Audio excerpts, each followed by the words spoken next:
السلام علیکم ورحمۃ اللہ وبرکاتہ۔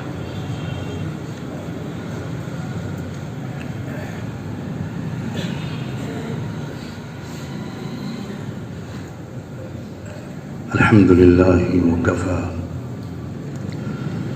وسلام علی عبادہ الذین اصطفی، اما بعد، اعوذ باللہ من الشیطان الرجیم، بسم اللہ الرحمن الرحیم۔ ام کنتم شہداء اذ حضر یعقوب الموت اذ قال لبنیہ ما تعبدون من بعدی قالوا نعبد إلهك وإله آبائك إبراهيم وإسماعيل وإسحاق ونحن له مسلمون۔ وقال تعالى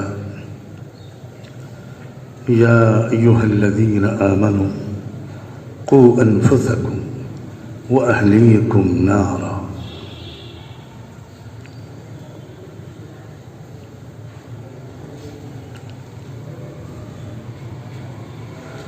سبحان ربك رب العزة عما يصفون وسلام على المرسلين والحمد لله رب العالمين۔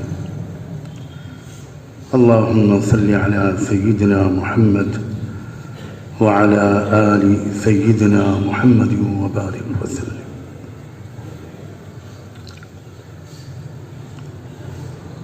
بہت محبت اور احترام کے لائق بزرگوں، بھائیوں اور نوجوانوں،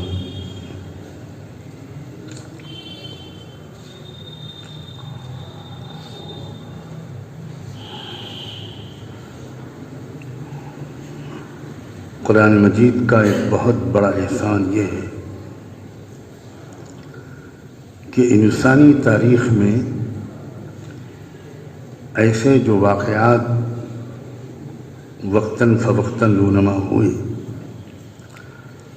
جن میں ہمارے لیے اور رہتی دنیا تک آنے والوں کے لیے بہت ہی اہم سبق ہے، ان واقعات کو قرآن نے محفوظ کر دیا اور ہمیں وہ واقعات سنا دیے۔ قرآن کے ہزاروں لاکھوں بلکہ بے شمار احسانات میں سے یہ ایک بہت بڑا احسان ہے، ورنہ ہماری یادداشت کا تو سب لوگ حال جانتے ہیں کہ اپنے ماں باپ کی زندگی کے واقعات نہیں معلوم ہوتے، باپ دادا پردادا کا تو نام بھی اکثر لوگوں کو یاد نہیں ہوتا۔ ایک واقعہ اللہ نے اپنے کلام کی اس آیت میں ہمیں بتایا ہے جو میں نے ابھی پہلے پڑھی تھی، اور وہ واقعہ ہے حضرت یعقوب علیہ السلام کے انتقال کے وقت کا۔ ذرا یاد کیجئے، تصور کیجئے کبھی آپ کے گھر میں ایسا کوئی واقعہ ہوا ہو کہ آپ کے والد کی آخری سانسیں ہوں، یا آپ کی ماں یا اور کوئی خاندان کا بزرگ وہ دم توڑ رہا ہو۔ ایسے موقع پر بچے بچیاں، گھر والے، سب خاندان والے وہ آس پاس کھڑے ہوتے ہیں اور رو رہے ہوتے ہیں، آنکھوں سے آنسو ہوتے ہیں، اور توفیق ملتی ہے تو کلمہ پڑھ رہے ہوتے ہیں، بالکل بے بسی کی کیفیت ہوتی ہے، اور باپ آنکھوں کے سامنے دم توڑ رہا ہوتا ہے۔ وہ وقت تھا حضرت یعقوب کی زندگی کے آخری لمحات کا، جس میں حضرت یعقوب نے اچانک آنکھ کھولی اور اپنے بیٹوں سے کچھ کہا۔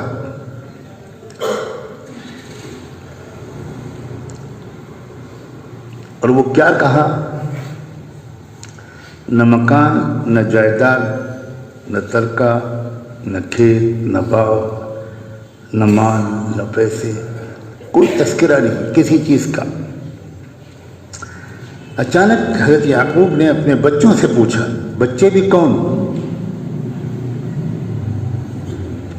حضرت یوسف علیہ السلام جیسے بچے، حضرت بنیامین جیسے بچے، نبیوں کی اولاد، اور ایک نبی کی اولاد نہیں، حضرت یعقوب کے والد وہ بھی نبی، حضرت اسحاق، حضرت اسحاق کے والد امام الانبیاء حضرت ابراہیم خلیل اللہ، باپ دادا سب نبی، اور ان کی تربیت میں اور ان کی گودوں میں پلنے والے بچوں سے حضرت یعقوب آخری وقت میں پوچھ رہے ہیں کہ یہ بتاؤ کہ میرے جانے کے بعد تم کس کی عبادت کرو گے؟ اللہ اکبر۔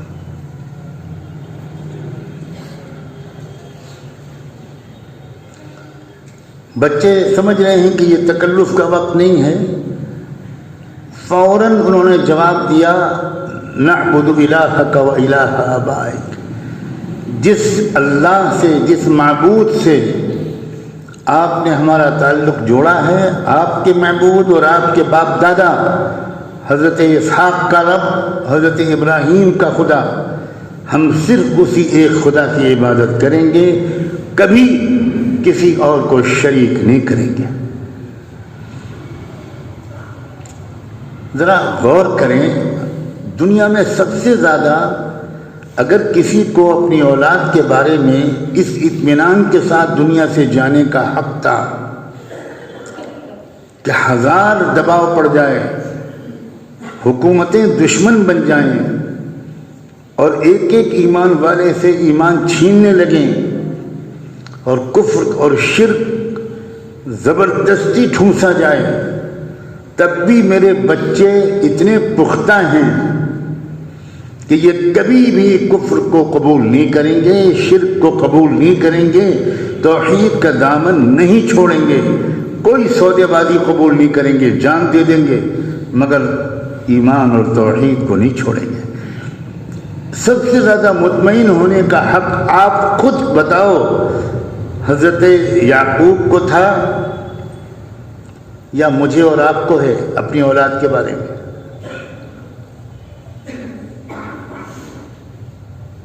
انہیں بالکل مطمئن ہو کر جانا چاہیے تھا،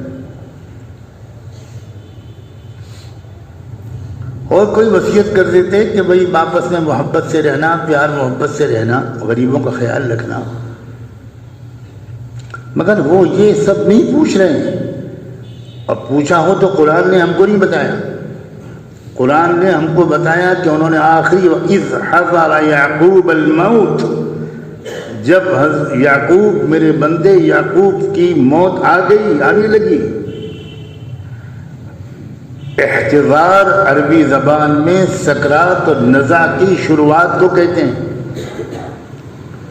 تو وہ لفظ بولا ہے اللہ نے قریب قریب، یعنی اس حالت میں وہ پوچھ رہے ہیں میرے بن جانے کے بعد تم کس کی عبادت کرو گے؟ اور اولاد بھی بے تکلف بتا رہی ہے، ابا جان مطمئن رہیے، آپ نے ہم کو جو توحید سکھا دی ہے، دنیا ادھر سے ادھر ہو جائے، ہم توحید کا دامن نہیں چھوڑیں گے۔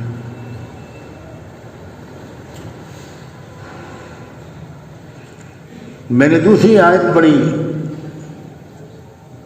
جس میں اللہ نے مجھے اور آپ کو، یعنی سیدنا محمد الرسول اللہ کے ایک ایک امتی کو سے اللہ نے صاف مخاطب کر کے فرمایا، قُوا أَنفُسَكُمْ وَأَهْلِيكُمْ نَارًا، اپنے بچوں کو اور اپنے گھر والوں کو جہنم کی آگ سے بچاؤ۔ پھر ایک بات میں آپ سے کہتا ہوں، سوچئے، یہ کس سے کہا جا رہا ہے؟ سب سے پہلے صحابہ اور صحابیات سے، یہ اس بلال سے کہا جا رہا ہے جس کی زندگی اس طرح گزری ہے، ایک بڑا حصہ گردن میں رسی ڈال کر، کمر میں رسی ڈال کر، جس بلال کو مکے کی تپتی زمین پر گھسیٹا جا رہا ہے اور کمر جل رہی ہے، کھال ادھڑ رہی ہے، چربی پگھل رہی ہے، ایسی کہ کچھ مدت کے بعد جب سیدنا عمر رضی اللہ تعالیٰ عنہ کے خلافت کا دور آیا شاید یا اس سے کچھ پہلے، تو ایک بار اکیلے میں انہوں نے کہا کہ میرے بھائی، میرے آقا بلال، یہ بھی آپ سمجھ لیجئے، بلال غلام تھے خاندانی، کوئی ان کو اپنے پاس بٹھا نہیں سکتا تھا، بڑے خاندان کا آدمی، اور سیدنا عمر رضی اللہ عنہ حضرت بلال کو جب پکارتے تھے کہتے تھے میرے آقا، میرے سردار بلال۔ یہی کہہ کے انہوں نے کہا کہ سیدنا بلال، آج میں تم سے ایک درخواست کرنے آیا ہوں، امیر المومنین آپ حکم فرمائیے، ایک بار مجھے اپنی کمر دکھا دو۔ انہوں نے چادر اتاری، کہا دیکھ لی۔ عمر جیسے بہادر ترین انسان کی بلال کی کمر دیکھ کر چیخ نکل گئی، پوری کمر جلی ہوئی، کھال ادھڑی ہوئی، صاف نشان کہ گوشت جلا ہے اندر کا۔ حضرت عمر کی چیخ نکلی اور کہا کہ بلال تم نے یہ برداشت کیسے کیا؟ بلال نے کہا کہ عمر، آپ کے علاوہ کوئی اور مجھ سے پوچھتا میں کبھی نہ بتاتا، یہ میرے اور میرے رب کے درمیان کا راز ہے، لیکن آپ کے حکم کو میں ٹال نہیں سکتا، میں آپ کو کیا بتاؤں۔ ادھر وہ مجھے تکلیف پہنچاتے تھے، گھسیٹتے تھے، لاتیں مارتے تھے، کمر جلتی تھی، اور ادھر میرے دل کے اندر سے زبان کے ذریعے سے جب آتا تھا احد احد احد احد احد احد، ایک ہے وہ، ایک ہے وہ، ایک ہے وہ، ایک ہے وہ، تو عمر اس اللہ کے نام کی لذت مجھے زیادہ محسوس ہوتی تھی، کمر کی تکلیف کا پتہ نہیں چلتا تھا۔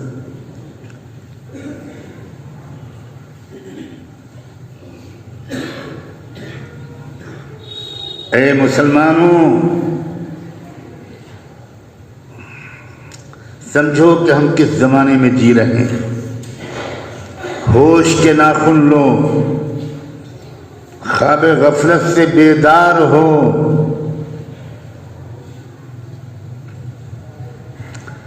ان الذين قالوا ربنا الله ثم استقاموا تتنزل عليهم الملائكة ألا تخافوا ولا تحزنوا وأبشروا بالجنة التي كنتم توعدون نحن أولياؤكم في الحياة الدنيا وفي الآخرة۔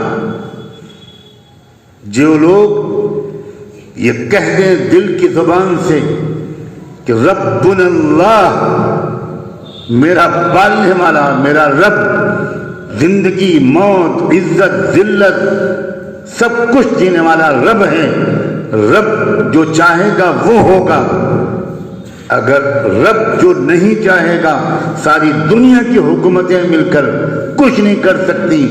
جو لوگ اس یقین پر جم گئے، ثم استقاموا، یاد رکھیں جمنا اور استقامت امتحان کے بغیر نہیں ہوتا۔ عام حالات میں سب مومن ہیں، سب کہتے ہیں ربنا اللہ، لیکن جب گھیرا جاتا ہے، جب مارا جاتا ہے، جب پیڑ سے باندھ کر پیٹا جاتا ہے، اور جب کہا جاتا ہے کہ فلاں شرکیہ نعرہ لگاؤ نہیں تو ہم مار ڈالیں گے، اس وقت آتا ہے استقامت کا۔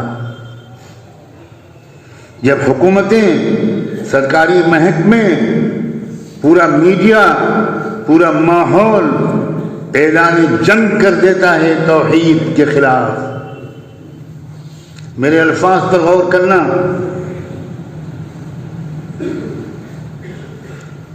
جب بالکل ماحول ایسا بنا دیا جاتا ہے کہ نکلتے ہوئے لوگ ڈرنے لگتے ہیں،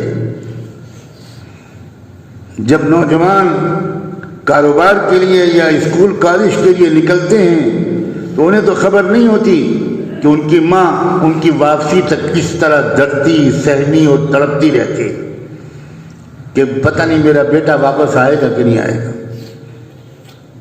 یہ جو ماحول ہوتا ہے اس میں استقامت کا امتحان ہوتا ہے۔ عام حالات میں بالکل استقامت کا امتحان نہیں ہوتا۔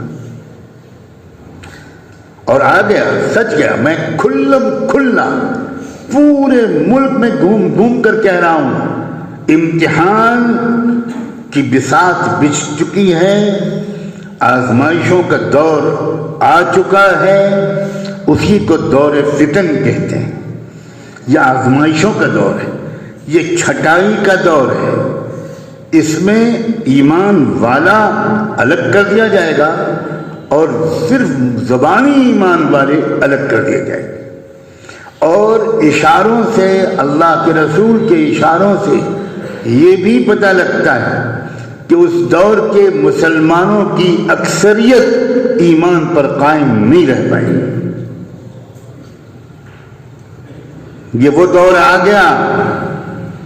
اس سے زیادہ صاف لفظوں میں آپ مجھے خود بتا دو کہ میں اور کیا کہوں۔ بالکل وہ دور آ چکا ہے۔ بخاری اور مسلم کی روایتیں، مسلم کی خاص طور پر سنن ترمذی کی روایتیں، حضور اکرم صلی اللہ علیہ وسلم نے یہاں تک فرمایا ہے کہ ایک دور وہ آئے گا کہ جب کہ وہ ظلم کا اور دھوکے اور فریب کا شباب ہوگا، اس وقت مدینے کے باشندوں میں، مدینہ منورہ کے رہنے والوں میں، مسجد نبوی میں نمازیں پڑھنے والوں میں، گنبد خضرا کے مدفون صلاۃ و سلام ہو ان پر ہزاروں بار، ان پر درود و سلام پڑھنے والوں میں، جنت البقیع جانے والوں میں 70,000 منافقین اسلام کے دشمنوں کے ساتھ کھڑے ہو جائیں گے۔ مدینے کا جب یہ حال ہوگا تو مجھے آپ خود فیصلہ کر لو، لکھنؤ اور سنبل کا کیا حال ہوگا، ہمارے وطنوں کا کیا حال ہوگا۔ یہ عام دور نہیں ہے۔ میں اپنے گھر میں اپنی خاص جگہ پر بیٹھ کر کہہ رہا ہوں، 30-35 سال ہو گئے یہ کہتے ہوئے کہ یہ عام زمانہ نہیں ہے۔ بہت زمانے تک لوگ مجھ سے جو یہ بات سنتے تھے وہ پوچھتے تھے کہ یہ کیا کہتے ہیں کہ آپ کے عام زمانہ نہیں۔ کسی اور کی زبان سے ہم نہیں سنتے کہ یہ عام زمانہ نہیں۔ میں نے کہا کہ میں نہیں بتا سکتا کہ مجھ گنہگار کو خدا کیا کیا دکھا رہا ہے۔ کھلتے ہیں غلاموں پر اسرار شہنشاہی، اور میں نہ بتاؤں تو پکڑا جاؤں گا۔ ایک بار پھر یہاں یہ بات کہہ رہا ہوں، شدید امتحانات کا دور آنے والا ہے، اور امتحان کے بغیر کوئی ایمان والا تسلیم نہیں کیا جائے گا۔ اور جس نے استقامت، جس کو توفیق مل گئی، جو مضبوطی سے جمع، جس نے سب کچھ برداشت کر لیا لیکن کفر اور شرک کا کلمہ زبان سے نکالنا برداشت نہیں کیا، ایمان کا سودا کرنا اس نے برداشت نہیں کیا، جانتے ہو کیا کہا ہے اللہ نے اس کے بارے میں؟ تتنزل علیہم الملائکہ، ان پر فرشتے اترتے ہیں۔ اللہ اکبر! فرشتے نبیوں پر اترتے تھے یہ ہم نے سنا تھا، لیکن زید، عمر، بکر، سعید، زین العابدین، فلاں عام مسلمان پر، وہ چاہے کسان ہو، چاہے مزدور ہو، چاہے ان پڑھ ہو، چاہے حافظ اور عالم ہو، چاہے وہ تاجر و کاروباری ہو، اگر وہ جمع اور اس نے کہا میں جان دے دوں گا، ایمان کا سودا نہیں کر سکتا، تو جانتے ہو فرشتے اللہ تعالیٰ کہتے ہیں تتنزل علیہم الملائکہ، فرشتے اس پر اتریں گے، اور کیا کہتے ہیں وہ اتریں گے؟ اللہ تخافوا ولا تحزنوا، بالکل مت ڈرنا اور بالکل غمگین مت ہونا، جن جن لوگوں کو اللہ نے اس وقت محض اپنے کرم سے کچھ ایسا کر رکھا ہے کہ ان کے اندر کوئی خوف نہیں ہے، عام لوگ ڈرے ہوئے سہمے ہوئے۔ ارے بابا، یہی پل صراط ہے جس سے گزر کر ہمیں دنیا کی فتح نصیب ہونی ہے۔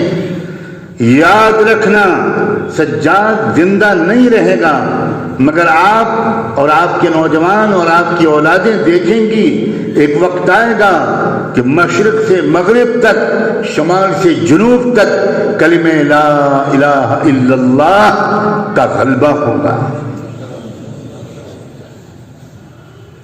نحن اولیاؤکم فی الحیات الدنیا، اللہ تعالیٰ کہہ رہا ہے گھبرانا مت، ڈرنا مت، ہم دنیا میں تمہارے سرپرست ہیں، ہم دنیا میں تمہارے محافظ ہیں، ہم تمہارے دنیا میں دوست ہیں، وفی الآخرہ، اور آخرت میں بھی ہماری تمہاری دوستی پکی، ہمارا تمہارا ساتھ۔ اللہ اکبر! یقین ختم ہو گیا، کمزور پڑ گیا آخرت پر۔ ایمان پر مروں گا تو سارے گناہ معاف ہو جائیں گے اور جنت میں جاؤں گا، اور ایمان کا سودا کر لوں گا تو نہ ادھر کا رہا نہ ادھر کا رہا۔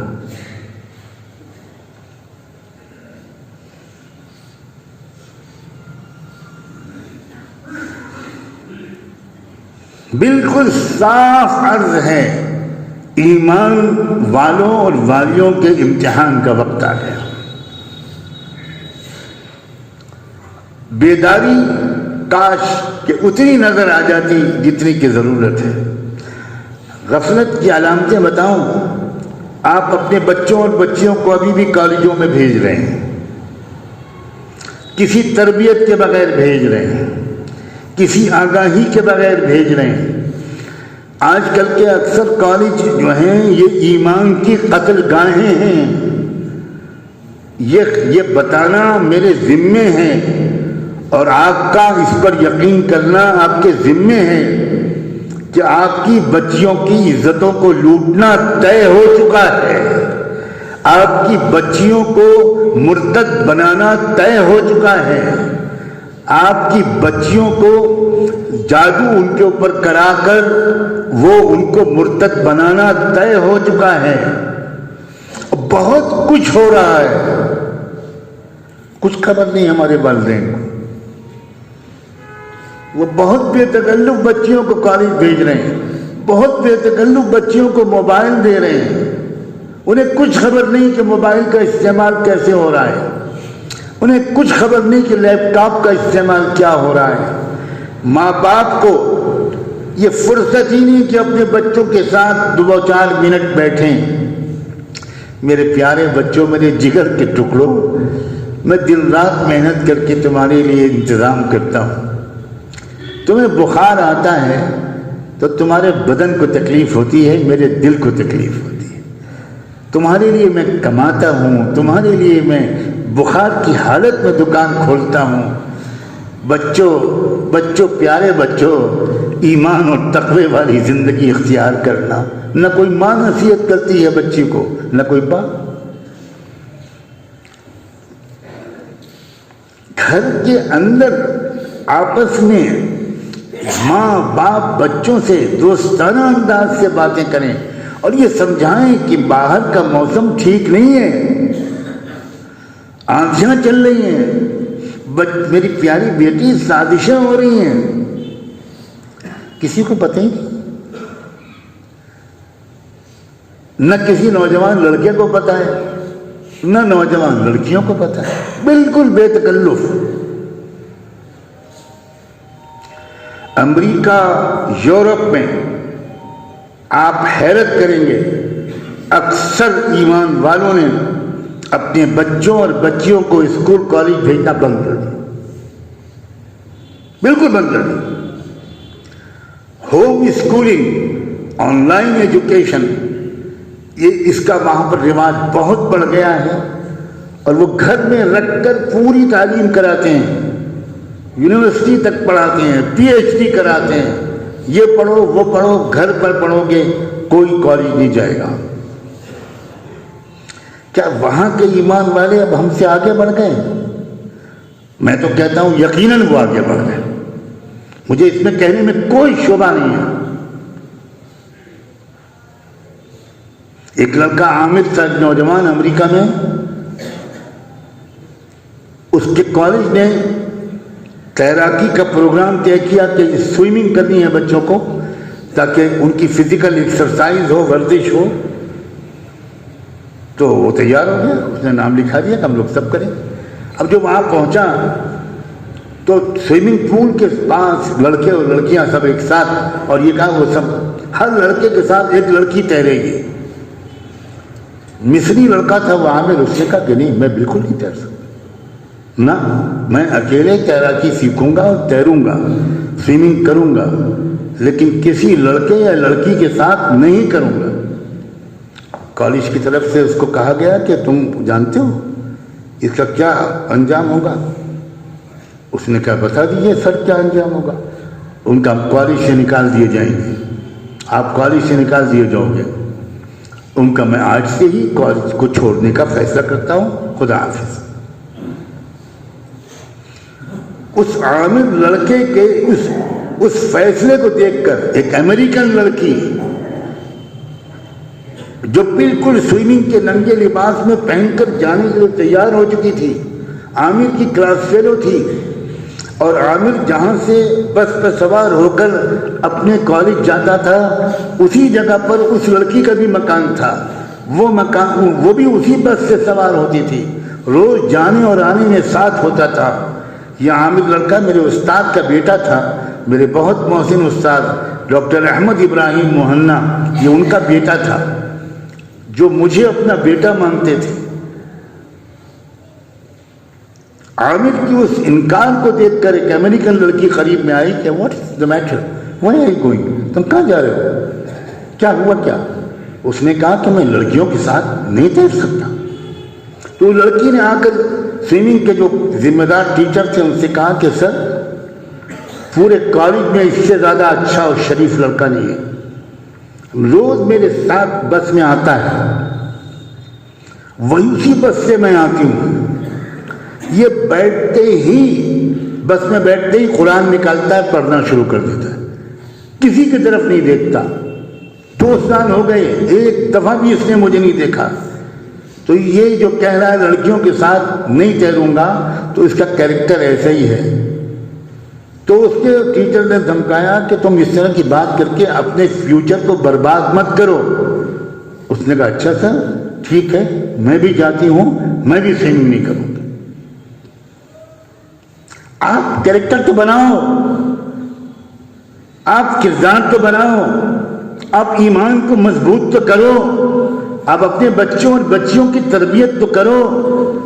قوا انفسکم واہلیکم نارا، اللہ تعالیٰ نے عجیب بات کہی ہے، اللہ نے انداز عجیب اختیار کیا، یہ نہیں کہا کہ اپنے بچوں کی تربیت کرو، اللہ نے یہ نہیں کہا کہ گھر میں تعلیم کے حلقے قائم کرو، اللہ نے یہ بالکل نہیں کہا۔ اللہ نے الفاظ بولے ہیں اپنے بچوں اور اپنے گھر والوں کو آگ سے بچاؤ، جہنم سے بچاؤ۔ معاملہ بہت سیریس ہے، یہ ایمان اور کفر کا مسئلہ ہے، یہ توحید اور شرک کا مسئلہ ہے، یہ جنت اور جہنم کا مسئلہ ہے۔ اس کو آپ بہت سیریس لے لیجئے۔ اس وقت کی جو صورت وہ بالکل صاف ہے کہ شیطان کی طرف سے ایک چیلنج ہے کہ تم کو یا تمہارے بچوں کو ہم ایمان والا نہیں رہنے دیں گے۔ کبھی آپ نے سنا تھا سیدنا محمد رسول اللہ کے بارے میں اتنی گندے نعرے، ایسے الفاظ؟ کبھی آپ نے سنا تھا کعبے کے بارے میں یہ سب بھی ہوگا ہمارے اس ملک میں جس ملک کو آزاد کرانے کے لیے ہمارے بزرگوں نے سب سے زیادہ قربانیاں دی؟ لیکن یہ شکوے شکایت کے لیے میں نہیں بیٹھا ہوں، میں تو یہ بتانے کے لیے بیٹھا ہوں کہ یہ وقت ہے ایمان کے امتحان کا، اور یہ بھی یاد رکھیے یہ سب کام اللہ کی مرضی کے بغیر نہیں ہو سکتا تھا. اور اللہ جب امتحان لینے کا وقت آتا ہے تو شریفوں کو اوپر نہیں لاتا, دوسرے قسم کے لوگوں کو اوپر لاتا ہے. سمجھیے راز کو. قل اللہم مالک الملک تؤتی الملک من تشاء وتنزع الملک ممن تشاء. اللہ حکومتوں کے مالک تو آپ ہیں, جس کو آپ چاہتے ہیں وہ حکومت کرتا ہے, جس کو آپ چاہتے ہیں وہ حکومت پر وہ آتا ہے. یہ تو اس کے اسباب بنتے ہیں, اصل تو اللہ کا فیصلہ ہے. اگر اللہ تعالیٰ یہ فیصلہ نہ کرتا, فیصلہ کرتا کہ نہیں اچھے لوگ آئیں گے, شریف لوگ آئیں گے, ملک کو ایک اتحاد کی ٹھنڈی ہواؤں میں چلانے والے لوگ آئیں گے, کسی کے ساتھ ظلم زیادتی نہیں کریں گے, تو اللہ اگر یہ فیصلہ کرتا تو ظالم لوگ آ سکتے تھے؟ بتاؤ مجھے, جواب دو.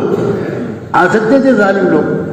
اللہ کچھ چاہتا اور دنیا میں کچھ اور ہو جائے, یہ ہو سکتا ہے؟ کیا اللہ کی طاقت کمزور ہو گئی؟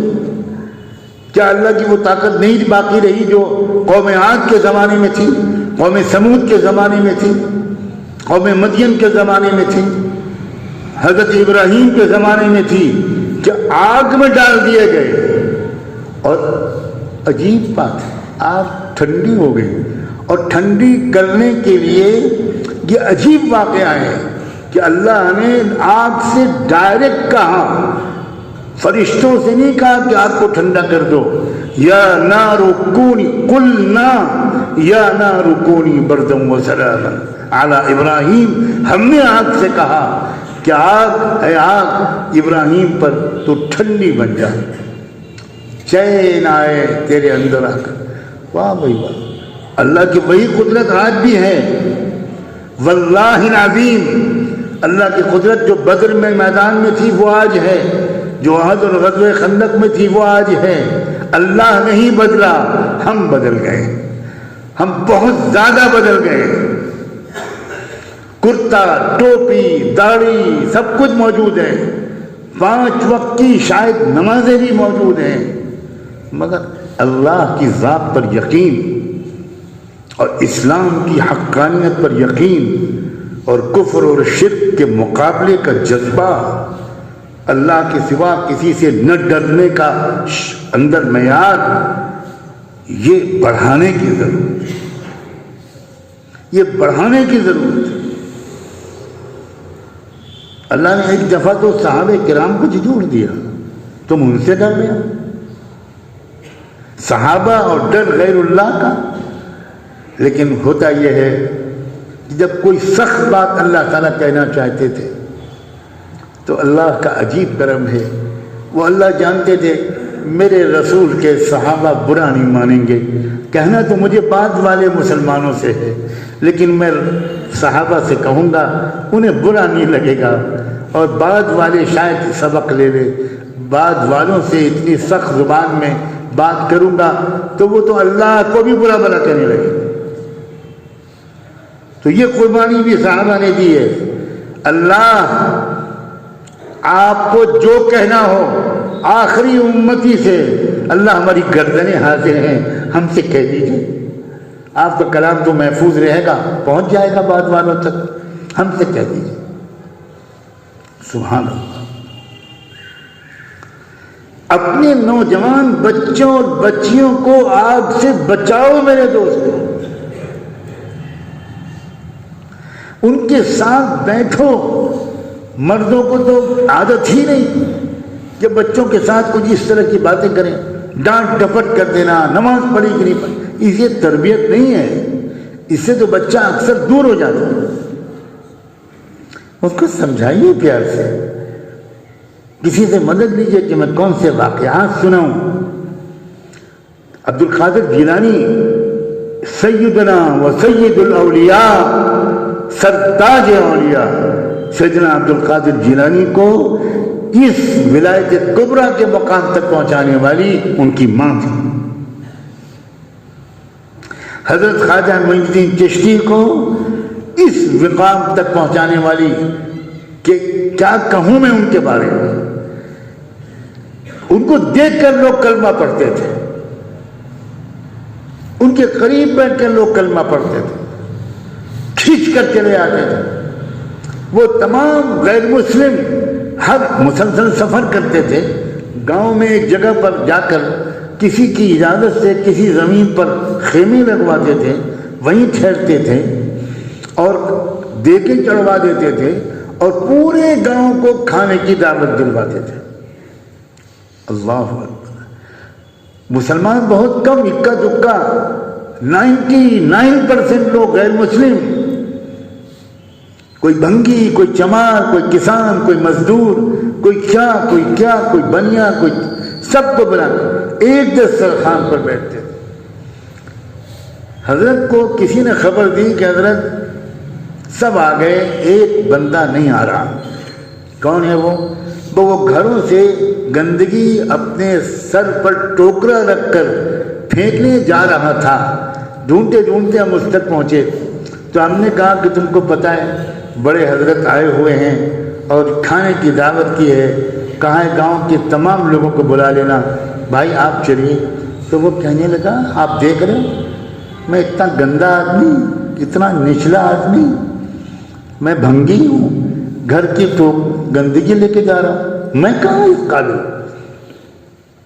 بیچارے خادم نے آ کر کہا حضرت وہ کہہ رہا ہے میں گندا آدمی ہوں، میرا تو پیشہ ہی گندا ہے، میں وہاں کہاں ہوں گا اتنے بڑے لوگوں کے پاس۔ حضرت خواجہ نے کہلایا جاؤ اور اس سے کہو کہ تم اپنے کام سے فارغ ہو جاؤ، تو چاہے پورا نہا نہ پاؤ، ٹانگیں دھو لینا، کوہنی تک ہاتھ دھو لینا اور آؤ۔ اور حضرت نے دسترخوان پر بیٹھے رہے، اس کا انتظار کیا، مجمع سے کہا آپ کھانا شروع کرو، اور وہ آیا اور حضرت نے کہا کہ ادھر آؤ، ادھر لاؤ میرے پاس، یہاں لاؤ میرے پاس، یہاں لاؤ۔ اب وہ کانپ رہا ہے، وہ بالکل کانپ رہا ہے، وہ کبھی کسی برہمن پنڈت کی گلی میں نہیں جا سکتا تھا، اور دنیا بھر کے سب سے بڑے بزرگ میرے پاس آؤ۔ اور جب وہ میرے آن کے پاس آ کے بیٹھا تو ہاتھ لقمہ لیا اور اس کے منہ میں اپنے ہاتھ سے رکھا۔ میں سوانح ناصری کے حوالے سے کہتا ہوں کہ لقمہ اس کے پیٹ میں شاید بعد میں پہنچا، ایمان کا نور اس کے سینے میں پہلے پہنچا۔ اور روتے ہوئے اس نے کہا بس حضرت جی مجھے سکھا دیجئے اور مجھے اپنا نوکر رکھ لیجئے۔ یہ تھے ہمارے اللہ والے لوگ۔ کہاں چلا گیا وہ دور؟ کیا ہو گیا ہم لوگ؟ اپنے بچوں کو بتایا آپ نے کبھی حضرت خواجہ معین الدین چشتی کا قصہ؟ کبھی آپ نے سنایا سیدنا عبد القادر جیلانی کا قصہ؟ سیدنا عبد القادر جیلانی کے خلفاء میں وہ ڈاکو بھی شامل تھے جنہوں نے سیدنا عبد القادر جیلانی کے قافلے کو لوٹنا چاہا تھا اور سب کو لوٹ لیا۔ عبد القادر جیلانی بچے تھے بالکل، شاید 8 10 12 سال کے، اور ان کو کہا کیا ہے تیرے سامان میں؟ تو انہوں نے کہا کہ وہ بغل میں میری اماں نے کچھ پیسے رکھے تھے، دیکھ لیجیے کتنے ہیں۔ اب وہ ڈاکو کہنے لگے کہ تو نے جھوٹ کو نہیں بولا، تو نے یہ کیوں نہیں کہا میرے پاس کچھ نہیں ہے؟ اس نے کہا میری ماں نے مجھے علم سیکھنے کے لیے بھیجا ہے ایک بڑے بزرگ کے پاس، اور یہ کہا تھا بیٹا بس ایک نصیحت کرتی ہوں، کبھی جھوٹ نہ بولنا۔ تو مجھے یاد تھا، میں نے سچ سچ بتا دیا۔ بس ان ڈاکوؤں کو اسی وقت احساس ہوا ایک یہ بچہ ہے، ایک ہم ظالم جلاد بے رحم ڈاکو لوگ ہیں۔ بس بیٹا اچھا، سب کا مال واپس کیا اور کہا بیٹا جس بزرگ کے پاس جا رہے ہو ہم کو بھی لے چلو۔ وہاں پہنچے تو ان بزرگ سے انہوں نے اسلام قبول کیا، اور ان بزرگ نے کہا کہ بھئی میں تو تم لوگ تو بہت بڑے قیمتی لوگ ہو، بہادر، تم حضرت انہی سے کے پاس جاؤ، انہی کے پاس جاؤ۔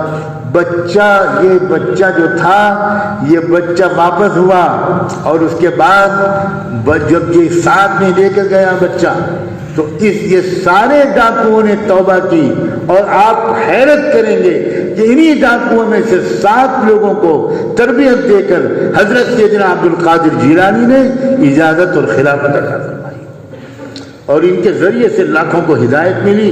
ایک ماں نے اپنے بچے کو جھوٹ سے منع کیا، اس سے انقلاب آ گیا، ڈاکو غریبوں کی مدد کرنے والے بن گئے۔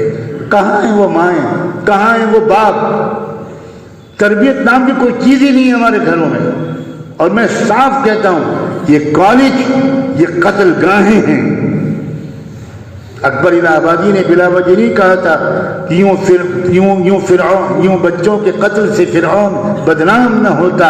افسوس کہ فرعون کو کالج کی نہ سوچی، اسے بچوں کو قتل نہ کرنا پڑتا، وہ یہی سوچتا کالج بھیج دو، یہ خود ہی مر جائیں، ان کا ایمان مرے گا، ان کا ضمیر مرے گا۔ میں تعلیم کے خلاف نہیں ہوں، میں تعلیمی ادارے چلا رہا ہوں، میں اعلیٰ سے اعلیٰ تعلیم تک ہر مسلمان کو پہنچتے ہوئے دیکھنا چاہتا ہوں، لیکن میں وہ تعلیم نہیں سمجھتا جو آج دی جا رہی ہے، وہ قتل گاہیں ہیں۔ کم سے کم اتنا تو کیجیے، اگر آپ اور کچھ ہمت نہیں کر سکتے تو اپنے بچوں اور بچیوں کو بتائیے کہ کالج جا رہے ہو تو ایسے جانا کہ جیسے تم کورونا وائرس کے خندق میں جا رہے ہو۔